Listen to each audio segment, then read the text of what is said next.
Welcome back to Africa 54. Corruption is a cancer that every country fights.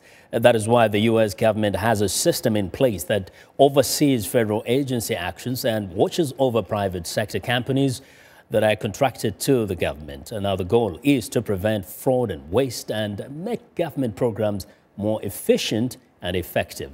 VOA's Jeff Young looks at the role played by inspectors general. This man watches over every penny of the more than $940 billion budgeted to the U.S. government's massive Department of Health and Human Services, also known as HHS. His office is within HHS, but ultimately he works for Congress and for the American people. He's Daniel Levinson, the HHS Inspector General. He and his counterparts in every U.S. government department and agency search for corruption and also scrutinize how programs for the public as well as internal operations are being run.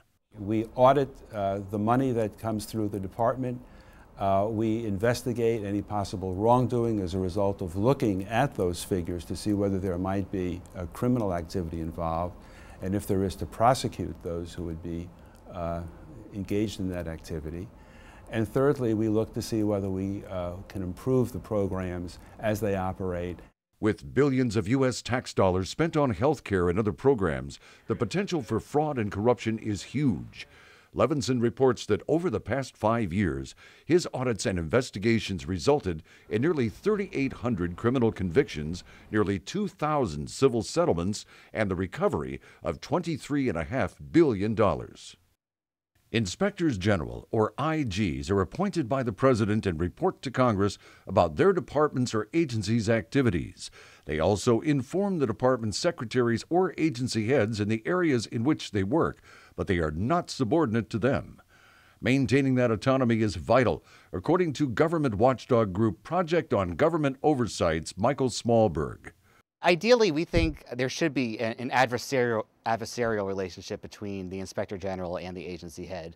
Not antagonistic, not openly confrontational, but there should be a healthy distance between the two. A vivid example of that separation came when Congress, in response to the 2008 financial crisis, created the Troubled Asset Relief Program, or TARP.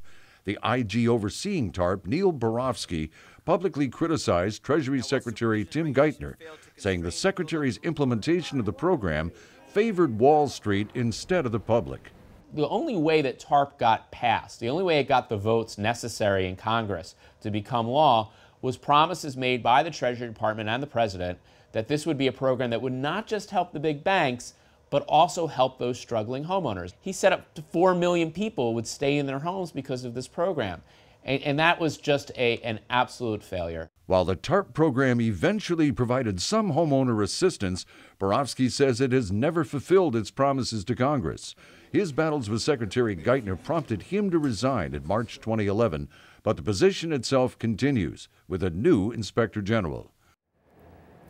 Well, and VOA's Jeffrey Young joins us in the studio to tell us more about the Inspectors General. Now, Jeff, welcome to Africa 54. Pleasure to be here. Now, we know that for most of our viewers, they would say, well, so after all, there is corruption in America, as we always say. But the difference here is that there are watchdogs at every ministry or department. And in every federal agency.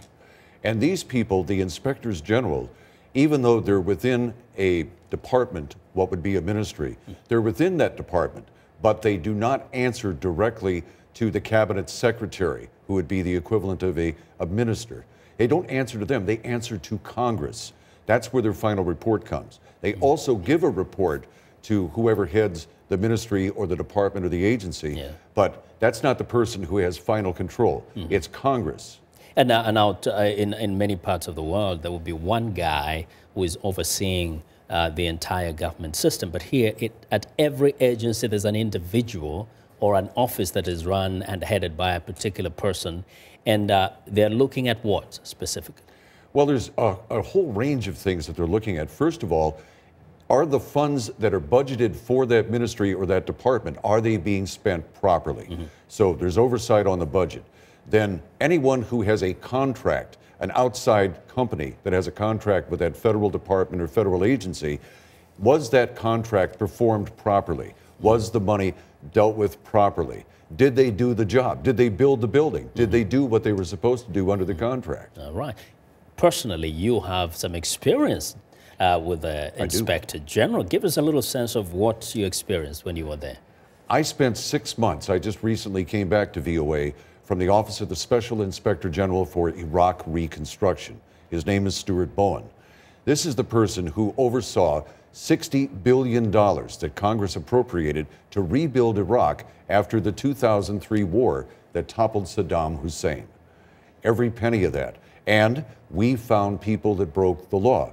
Over 90 convictions, over $200 million recovered. People went to jail. So the point, the bottom line here is corruption may be in existence in the U.S., but there are mechanisms to root it out. There are. Yeah. Well, Jeff, thank you very much for joining us today. Well, Jeffrey Young reporting on the U.S. inspections, or rather inspectors general. Thank you very much once again.